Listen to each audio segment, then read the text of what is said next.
Hey everyone, Brendan Snyder here. How are you? Thanks so much for joining me, and welcome to another episode of New Music Finds, where I like to bring together all the different things that I've purchased over the past week, present it to you guys, give you a little bit of background on it, maybe turn you on to something new, or remind you of what you've got in your own catalog. You can pull that out and jam to it later. So I've got 18 things that I picked up from local record stores. You guys saw I did a Let's Go to the Record Store with Pete Pardo, so I got that stuff in here, and I've got a bunch of other stuff as well. 18 things, in fact. We'll run through it in just a bit. But before we start, if you are new to my channel and haven't already hit the subscribe button, please do. Also, leave a comment, hit like. All those things do help support my channel. Of course, I'd greatly appreciate it. And of course, as an added bonus, if you turn on notifications, you'll never miss an episode and stay up to date on cool things like this with new music finds. So we're going to jump into this here. As I said, 18 CDs to run through. You got a couple little extra things here beyond that as well. And normally I kick off with new releases, but we're at the end of the year and there aren't any new releases, at least none that I am interested in coming out. So I don't have any for this week, but this is the time of year where I do a little bit more deep dive into stuff from the past year and older stuff. And I hit up record stores and I do deep dives and stuff there. And of course, like I mentioned at the top of this, that I did the Let's Go to the Record Store with Pete Pardo. So that's where I'm digging and I'm looking for stuff. So I've got that in here. But first thing up is some more stuff that got sent to me, in that if you saw last week's episode, which was my 200th episode, so this one here being 201, I showed you guys this, the Wind Wraith reissue of their debut album called A Fortune Teller's Gaze. And so I had gotten that, but they also sent to me the original release of it from 2004. So this one here being a remix and remaster, I now get to hear the original of it, and they sent me the second album. So I got these two to add into the collection. And I was really, really happy with this and digging it and enjoying it. And I heard back from a bunch of you guys that decided to check it out as well and were duly impressed. So yeah, if you dug that, there is a second album from the band that you can go and find. But also glad to get these in jewel cases. You guys know how much I love my jewel cases. So very happy about that, and want to thank the guys for sending that on to me. That was very cool. And then, as you saw in the last few weeks, I've been deep into Britpop and Jangle Pop and Power Pop and stuff like that. And so a couple new things that I picked up, and when I say new, I just mean, new to me, but I mean, I picked up this Graham Parker album called Another Gray Area. This one here is not one that I was familiar with. It's part of the time that he was on Arista Records, but it was reissued by Iconoclassics. And they do a great job with these things. There's a bunch of bonus tracks on this, and apparently the big song off of this one was called Temporary Beauty. It's the opening track that's on here. I didn't recognize it, but there was a nice sticker on the front that talked about that being the hit and everything. But I do like finding these older albums. I've now got 3 studio albums and 1 greatest hits collection from Graham Parker. So I'm kind of building it slowly, but he's an artist that I never knew anything from, but have kind of come at in a roundabout sort of way, and just slowly building the collection up. So I added that. And then the Mighty Lemon Drops, this one here called Sound, and don't recall which album. This might have been like their 4th album, I think. I can't recall, but it was 1991. And it's their, it's on Wounded Bird Records. And I have 2 others from them on Wounded Bird Records, which I think were the 2nd and 3rd. So like I said, I think this is their 4th.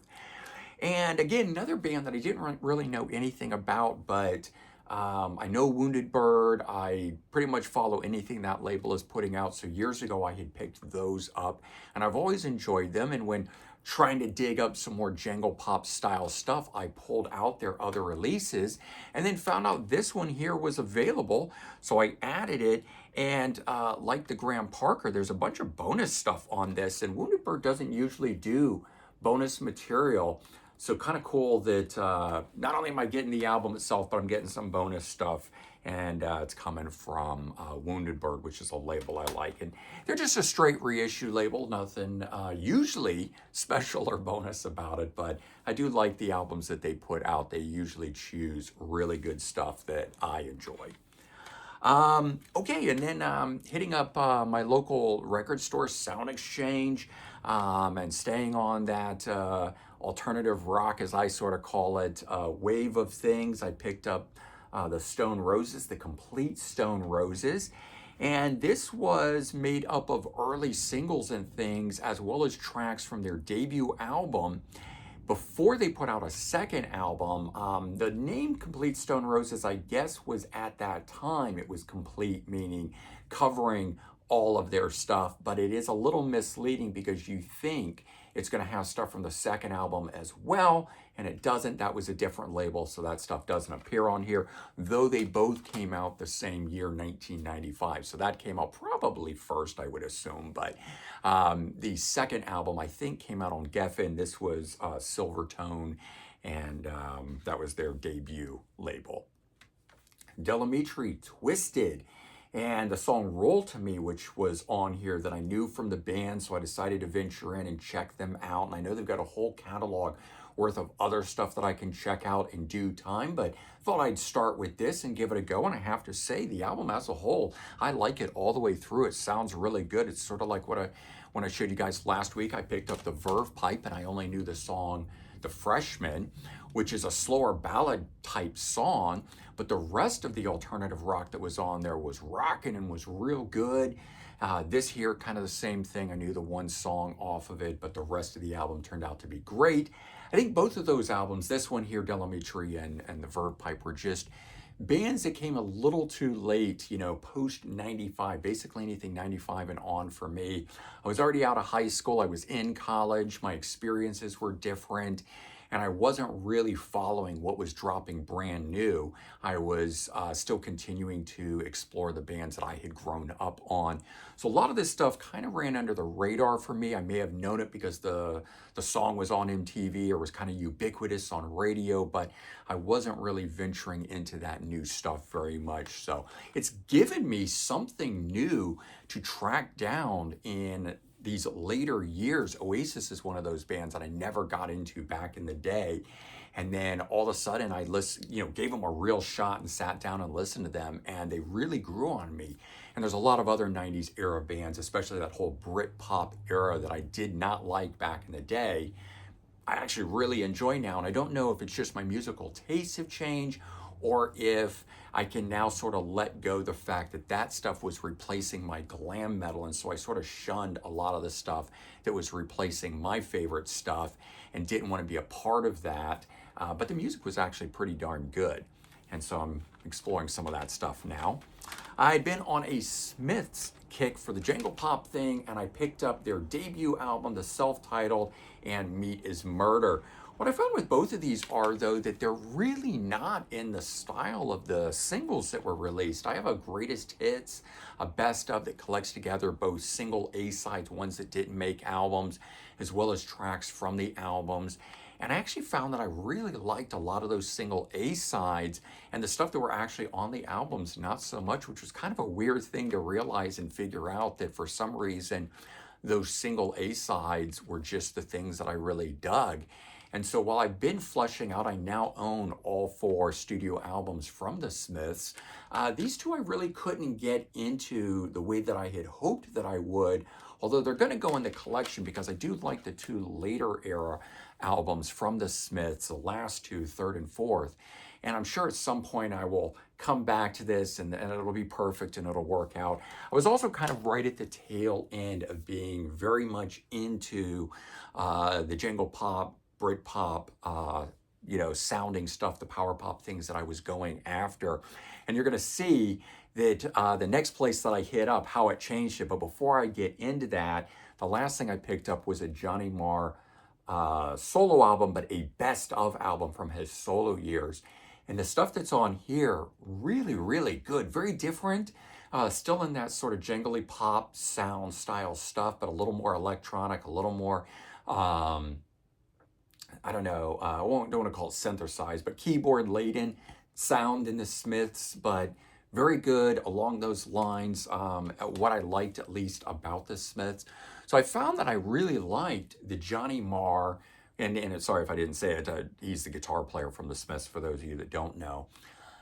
Liked his solo stuff better than I liked Morrissey. And I know that's kind of strange. Most people would immediately jump to the voice and enjoy Morrissey, but it's the musical aspect of the Smiths that I really like more than, say, Morrissey's voice, although it is phenomenal. I really like the inflections and how he sings, and it really pulls me in that regard. But musically, the Smiths is what I like. So Johnny Marr, the guitar player, still writing in that sort of style and doing that sort of pop element, at least on the stuff that I was hearing from this. So this was a cool little find. But as I said, I was kind of at the tail end. I was getting a little burnt out on it. I'd been deep in it for about a month. And I ended up going to Rock Fantasy in Middletown, New York, Middletown, New York, with Pete Pardo. That's up in his stomping ground. So I drove up to him. It's about an hour and 15 away from me, not too bad. Going down to Princeton Records is about an hour and 15. So they're about the same distance. And nice to know that there's stuff kind of in all different directions of me. But I went up there, and that store has a huge selection of what I would call metal and hard rock. And so I came out of there with 9 CDs and that style, and it immediately flipped a switch, and I'm now hardcore over into that area of things. And so that stuff that I picked up earlier in the week was kind of just cut off right there, but that's okay. You go through styles, you go through waves of things that you're into. I'll put this away and I'll come back to it at another time when I'm feeling that. And now I'm going to move on to the stuff that is moving me at the moment. And first up, Vinnie Moore live album. This one here, back from his early days, back when I really still enjoyed it. He went very much more into the blues rock sounding stuff when he was with UFO, and the solo albums he's made since then, where I really like some of the more recent solo stuff where he's gotten back into a bit more of the shred style. But the shred sound stuff, like Meltdown, the one big song that he was known for back in the early 90s, that's what this sounds like. This is a really great sounding live album. We have Shane Gallus on drums. We've got Wayne Finley on keyboards, played with Scorpions. He's played with Michael Schenker Group. Actually, I don't know if he's played with Scorpions, but he definitely played with Michael Schenker Group. Barry Sparks on bass, who's played with, I think he's played with Michael Schenker Group and maybe Lynch Mob and just a whole bunch of people like that. But it turned out there was a lot of cool people backing up Vinnie Moore on this. It's on the Shrapnel label. Pretty much love anything that Shrapnel puts out. Okay, so I had a thin cardboard sleeve version of this that was a promo, Jolan Turner live in Germany, and I'm very glad to have finally found it. I have never actually seen this in its real form like this, a jewel case and everything. I didn't even know what the back of this thing looks like because the cardboard version that I have doesn't look like that. So it's one of those kind of cool things that only thing that was recognizable was the front of this, and I've always loved it as a live album. It just has a great feel to it. The flow of the songs that are on this, the song selection, everything about this just worked for me when I got it. And I've had that cardboard sleeve for years, but of course it doesn't fit with my collection. So seeing this, even though it was a brand new CD through them, I mean, it's years old, but they just had never sold it. It was still sealed. I didn't mind paying full price for it because, like I said, this is the only time I have ever seen it out there in the wild, as some of you guys say. But I got that, added that to the collection. And this next one, same thing. I had a thin cardboard sleeve promo copy, but not a full real release of it. This is the Kiske or Kiske, Michael Kiske, I think is how he says his name. Lead singer from Halloween, Unisonic, Super Red. I mean, he's done a lot of different things over the years, of course, his solo work. But frontman from Halloween, doing, this is called Past in Different Ways. So he's doing Halloween songs, but he's doing them acoustically. The only one that jumps out at me as a song that I immediately recognized as a Halloween song was Kids of the Century. That one's on here. There is one new track called Different Ways included on it, but the rest of them apparently older songs like that. And I will say this, I never really got into that promo copy that I had. I'd put it on, I'd kind of get bored with it and turn it off. It never clicked with me. But I saw the jewel case and I wanted to replace it. And this one was a used one, so $5. That was a cool deal. But I have to say, when I got this as a jewel case and I put it on, it suddenly clicked for me. And I don't know why. I don't know if I was just in the right mood, it's just the right time, or if the whole jewel case thing had something to do with it. But getting this turned out to be great because it renewed my passion for that.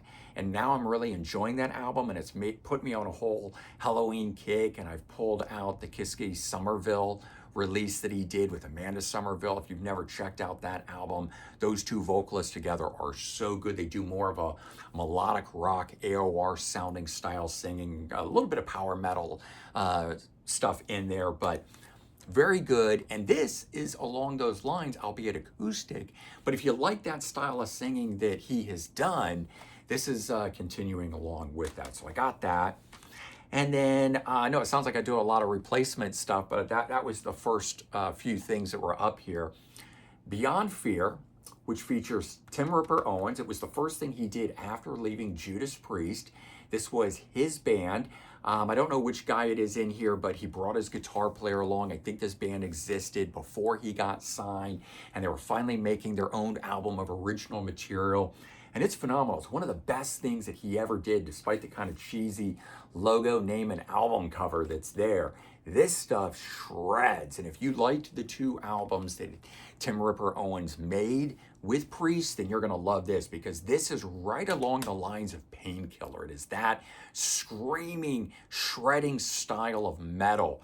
And I love this album. I've always loved this, but I had a slimline jewel case, the CD single style, the very thin ones, that didn't really have any art with it. And again, it wasn't the full thing, no back to it. You know, you could see the CD.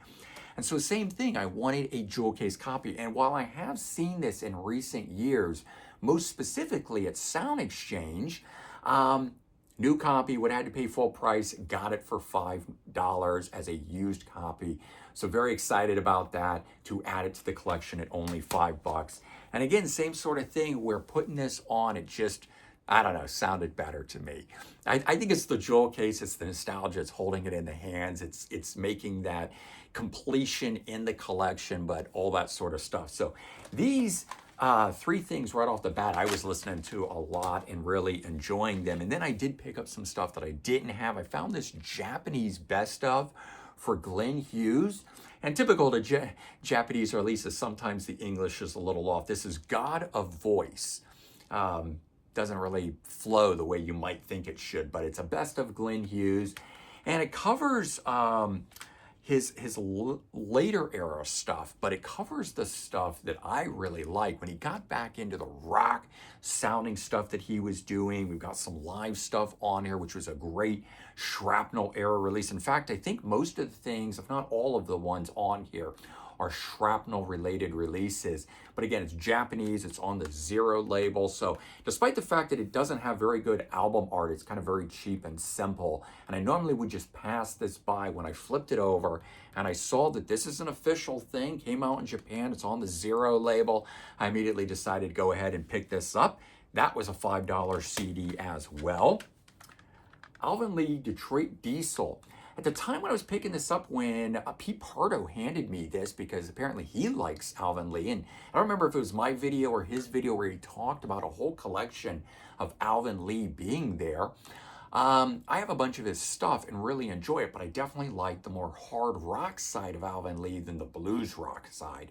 And this definitely fits within that vein. And I didn't have this, but I wasn't too sure. I was hemming and hawing. Of course, I got home and I found out that this one, in fact, I did not have. It was another one that I was confusing it with. It's the car that has the gas pump in it, or maybe it's just pulling out and the gas is flowing, but it's that one with the car, and kind of reminiscent of this feel with the truck on the front of it. So I wasn't entirely sure, but I took my chance. It was a $5 CD, and I'm so glad I did, because this one turns out to be very hard to come by, and it was a great find, and it sounds good. I like it. So that was cool. Took a chance on this one, a Ronnie Montrose solo album. And his stuff is hit or miss because it could be soundtrack related, it could be video game related, could be straight up rock, it could also be synthesizer style music. I mean, he's done so many different albums of stuff, you never know what you're gonna get. But this one here, guitar rock, called Music From Here, 1994 release. Nothing amazing or blowing me away. It's nothing to write home about in that regard, but it is good guitar-based rock. And it's a shame that he kind of, after doing that first breakthrough Montrose album with Sammy Hagar, and then he did the Gamma stuff, and I guess that stuff was semi-successful, kind of known for that as well, but never really made it a name for himself outside of running, from having had the Montrose, that early album, and the Gamma albums and stuff. So never really making it on his own, so to speak. But I also think it's because he flipped so many different times from sounds, and he also went to making a bunch of instrumental albums that never really caught on. And it's just all kind of unfortunate in that regard that he isn't more well known for his stuff. Certainly Ronnie Montrose for the Montrose album is well known in that regard, but not for stuff outside of that. But anyway, found this, and that was cool because his albums are very hard to come by.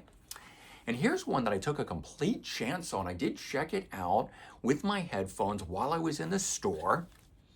Oz, Forced Commandments, newer album. I think this one here is the newest at 2020. And I just recognized this. I knew I had seen vinyl copies of their stuff from the 80s, but I didn't know anything about this. And like I said, I listened to it and I was like, wow, this is really good. And I got home and I put it on, and it continued to be that good. So much so that I've gone back and ordered another album of theirs that is available from the newer lineup that this is. I think only the drummer is an original member, and I knew that going into it, but I really like how this sounds. So whether under this name or under a different name, it is really good sounding metal. And yeah, I don't know, man. I'm going to try and track down all of their stuff now. But so far, the only other thing that was available was one of the newer albums, which I'm cool with because I'm liking this newer stuff. But I do want to now track down the earlier stuff. And I feel like I may well have had their debut album on CD at one time. Could have gotten rid of it. It could just be one of those things, too, that I've seen so many times. I feel like I might have owned it. It's not in my collection anymore. So if I did have it, I got rid of it. But I'm not going to try and track it down. So that'll be something in the coming weeks that I'm going to be keeping an eye out for. And the last thing was a Loudness best songs collection of theirs, a 2 CD in, I don't even know what to call this kind of a case. It's not the typical Fat Boy. It's thinner than a Fat Boy. Very unique how it opens. And the 2 CDs are like that, and your booklet sits right in here. I'd never seen one of these before. But all in all, it has music from these 9 albums, including 2 solo albums, one from the guitar player, one from the drummer, and of course their most famous album that's on here, Thunder in the East. And so most of their stuff being the early Japanese albums that has the Japanese vocals and everything on it. But I like this era of the band. So this turned out to be a very cool compilation album that just kicked off a whole Loudness listening experience. And I mentioned the stuff about these 3 artists and enjoying all of that sort of stuff. And then the Michael Kiske stuff and getting into Halloween. So now I'm fully into a metal vein of listening stuff. And it was great timing because with Windwraith sending me this stuff, it shifted me back over into that. So if you haven't been into what I've been collecting in the last so many weeks, no worries, I'm moving on. I'm always into different genres and eras and having different musical kicks and things that I'm fascinated by. And they come and they go, and I return to them, and I explore new things. So all of that's been very cool. One of the other things that I did pick up while I was at the record store was the Misfits Blind Box Fiend. You get to one of 5 of these things here, and I just wanted to show you in case you wanted to know what was inside it, because I did tell you I would open it. I got the red Crimson Ghost, which in my opinion is the best one to get. I do have one of these in a stand-up, I don't know what to call it, but like the regular kind of toy case with the clear plastic front on the cardboard piece, whatever they call that, you know. So now I've got one outside, which is very cool. I was not opening that because I could see it, but since this was a blind box, I could open it. I will say this, I thought it was just the head of the ghost, so I was a little surprised when I opened it and found that it was a figure. Not that I wouldn't have bought one, I still would have bought it. I love that it's sort of a little bit of a gamble. You don't know what you're gonna get in there. And I already showed these getting back from the record store, but I'm going to show them again just because I'm very grateful that Pete Pardo shared these with me, but he gave me a couple of his Sea of Tranquility shirts. So these were 2 other things that I got this past week. And both of these very cool designs. I'm looking forward to wearing these. They're very much in the Roger Dean style of progressive rock albums, which, as you know, both he and I are big fans of. So I'm already enjoying that for what it is. But there you go. That was 18 CDs of stuff there. And of course, a little extra things thrown in on top of it. And hopefully you enjoyed this. As I said, in the next coming weeks, it won't be for the following week. And then the first week of January, there's no releases, but the second week of January, we kick off with some things. So we'll start getting back into some new releases that way. All right, everyone, take care. Have a good one, and I'll talk to you real soon. Bye-bye.